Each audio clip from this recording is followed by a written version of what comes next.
네, 안녕하십니까. 의정부 성민교회 신원호 목사입니다. 제가 유튜브를 하는 것은 혼탁한 세상에 하나님의 진리의 말씀을 전해서 믿음을 세우고, 또 한편으로는 이단에 빠진 사람들을 돌아오게 하기 위한 것입니다. 그렇게 하기 위해서 천주교와 개신교의 차이 8가지를 올렸고, 신천지는 교회가 아닙니다. 공산주의, 여호와의 증인에게 묻는 8대 질문, 안식교인에게 묻는 10대 질문, 안상호 하나님의 교회에 묻는 21가지 질문을 올렸습니다. 이미 이단에서 돌아와서 저와 교제를 나누는 분들이 몇 분 계십니다. 성경 공부는 기초 양육 공부, 내비게이터 입문편, 제가 지은 제자반 성경 공부, 또 제가 지은 잠언 속에 숨겨진 비밀을 올리고 있습니다. 혹시 주위에 이단에 빠진 사람들이 있으면 제 유튜브를 소개하면 큰 깨달음이 있을 것입니다. 오늘은 제가 지은 책 잠언 속에 숨겨진 비밀 21번째 정직한 자에 대해서 공부하겠습니다. 이 책은 인터넷 서점이나 전국 기독교 서점에서 구입할 수가 있습니다. 유대인 가운데 라부 사후라라는 현자가 있었다. 그는 옷감 가게를 운영하고 있었는데 어느 날 손님이 찾아와 10데나리온 하는 고급 옷감을 5데나리온에 사고 싶어 했다. 하지만 사후라는 그렇게는 팔 수가 없다고 했다. 그날 밤 손님은 후회하기를 결코 비싼 값이 아니었는데 내일 꼭 다시 들러 10데나리온에 사야지 생각하고 잠을 잤다. 한편 사후라도 분명히 5데나리온은 헐값이긴 하지만 나는 당장 돈이 필요하지 않은가. 내일 그 손님이 다시 온다면 5데나리온에 팔아야지 하고 그날 밤을 지냈다. 다음날 그 손님은 찾아와서 그 옷감을 10데나리온에 사겠다고 했다. 그러나 사후라는 아닙니다. 실은 5데나리온에 팔려던 참이었으니 그 이상은 받기가 곤란합니다 라고 말하며 5데나리온에 팔았다. 손님은 라부 사후라가 정말 정직한 사람이라고 감탄했다. 그런 이야기가 있습니다. 그 마음속에 생각했지만은 그걸 어길 수가 없는 것이죠. 그래서 그대로 실천했다는 것입니다. 솔로몬과 예레미야는 사람의 마음에 대해서 어떻게 말하고 있는가? 전도서 7장 29절에 보면 내가 깨달은 것은 오직 이것이라. 곧 하나님은 사람을 정직하게 지으셨으나 사람이 많은 꾀들을 낸 것이라. 하나님은 사람을 정직하게 지었는데 사람이 아주 꾀를 냈다는 거예요. 많은 꾀들을 냈다. 예레미야 17장 9절에 보면 만물보다 거짓되고 심히 부패한 것은 마음이라. 누가 능히 이것을 알리오마는. 만물은 거짓말하지 않습니다. 그러나 사람은 부패해서 눈을 똑바로 보면서도 거짓말을 해요. 거짓말 탐지기가 나온 거예요. 근데 거짓말 탐지기가 100% 맞을까요? 그렇지 않습니다. 잠언이 말하는 정직한 자는 어떠한 자인가? 잠언 8장 6절로 7절을 보니까 너희는 들을지어다. 내가 가장 선한 것을 말하리라. 내 입술을 열어 정직을 내리라. 내 입은 진리를 말하며 내 입술은 악을 미워하느니라.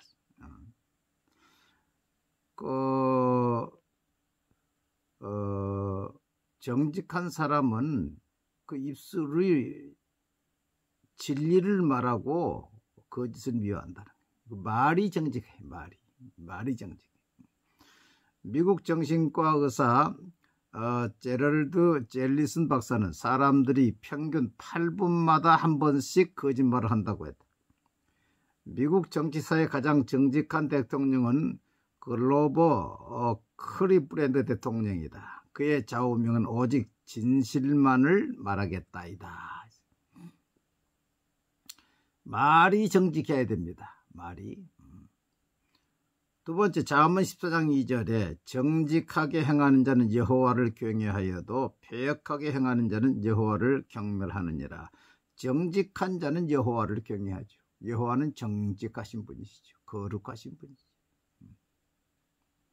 세 번째, 잠언 16장 17절에 악을 떠나는 것은 정직한 사람의 대로이니 자기의 길을 지키는 자는 자기의 영혼을 보존하느니라. 악을 떠나는 자, 악과 동조할 수가 없죠. 빛과 어둠이 같이 있을 수가 없죠. 네 번째, 잠언 21장 29절에 보니까 악인은 자기의 얼굴을 굳게 하나 정직한 자는 자기의 행위를 삼가느니라. 왜 악인이 자기의 마음을 굳게 합니까? 마음이 굳으니까 얼굴이 굳어지는 것이죠. 정직한 사람은 자기의 행위를 삼가해서 조심해서 죄를 범하지 않는 거지.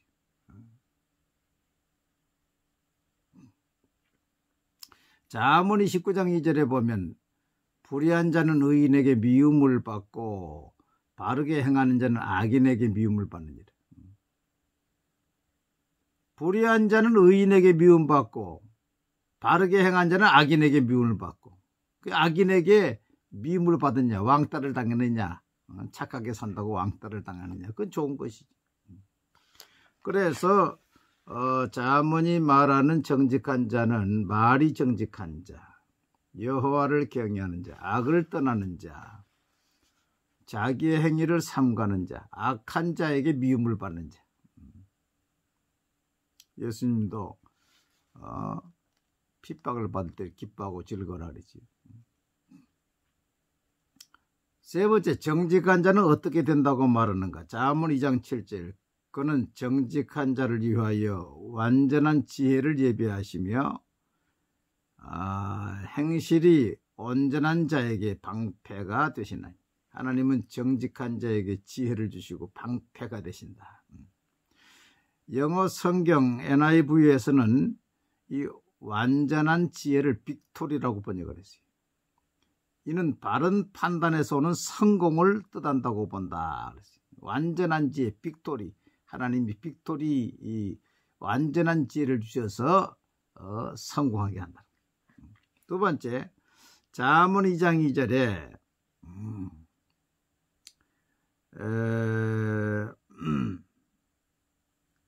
정직한 자는 땅에 거하며, 대저 정직한 자는 땅에 거하며 완전한 자는 땅에 남아 있으리라.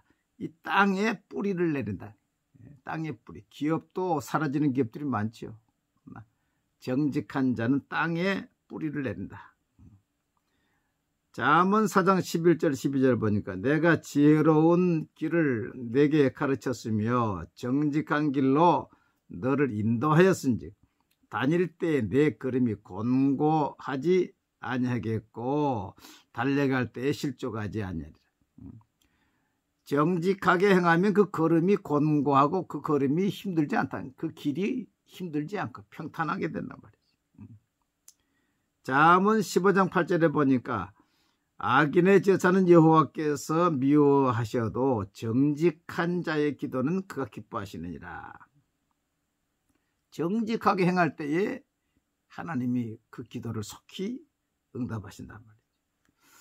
요한일서 3장에 보면 21절 22절 보면 사랑하는 자들아 만일 우리 마음이 우리를 책망할 것이 없으면 하나님 앞에서 담대함을 얻고 무엇이든지 구하는 바를 그에게서 받나니 이는 우리가 그의 계명을 지키고 그 앞에서 기뻐하시는 것을 행함이라.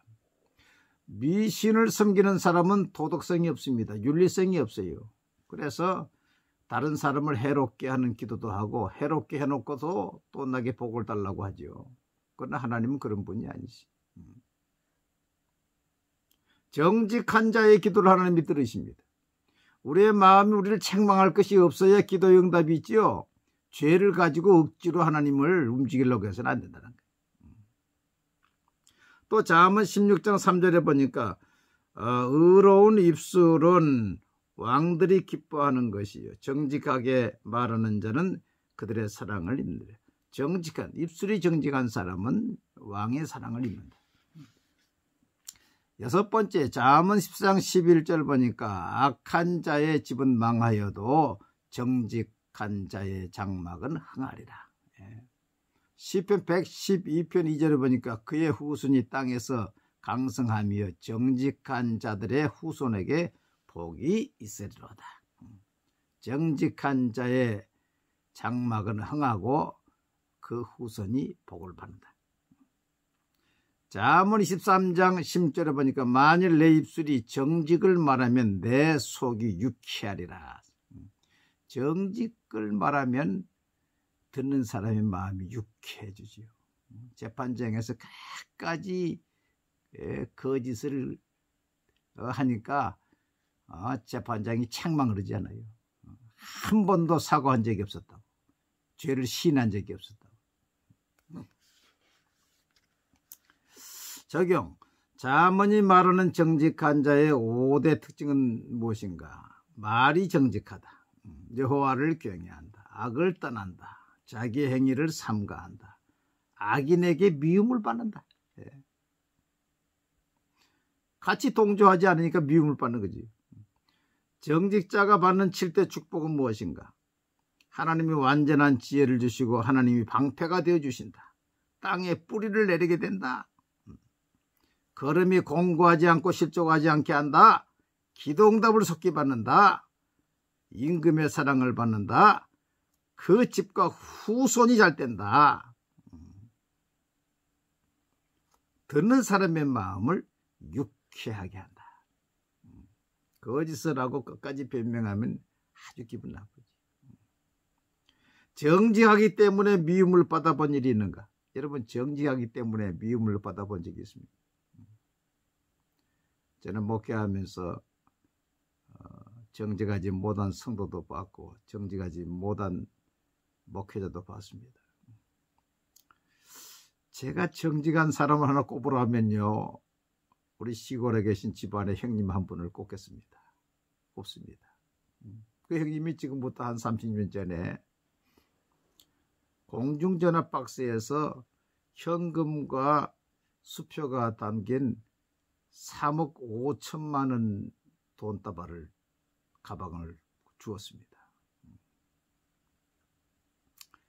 그 돈은 레미콘 회사의 직원이 수금을 해가지고 회사에 입금해야 되는데 술을 먹고는 공중전화 박스에다 놓고 간 것입니다. 그 나중에 이분이 이제 잃어버리고 그 정신이 반쯤 나가가지고 지금 찾아왔는데 이 돈을 돌려줬습니다.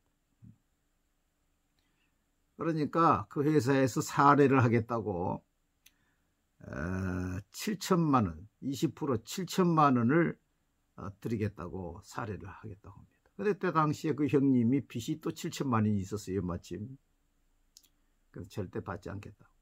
나는 받을 수가 없다. 그러니까 회사에서 그러면 7천만 원 상당의 아파트를 하나 드리겠다고. 그 여러분 받지 않겠어요? 저 같으면 받아요. 그것도 받지 않겠다. 받을 수가 없다. 끝까지 한 푼도 받지 않고 거절했습니다. 여러분 같으면 어떻겠어요? 제가 돈 받아요. 그 형님은 저보다도 훨씬 정직하죠. 저는 반에 반도 안 됩니다. 근데 그분이 나한테 그래요. 어이 동생, 그때 하나님께서 나를 시험한 것 같아. 시험한 것 같아. 그걸 뿌리쳤더니 하나님께서 다른 방법으로 더 많이 채워주더라는 것입니다. 여러분, 정직하게 살면 그 가정이 일어나고 자손이 복을 받습니다. 이 땅에 살 동안 말에 정직하고 물질에 정직한 자가 되시기를 바랍니다. 감사합니다.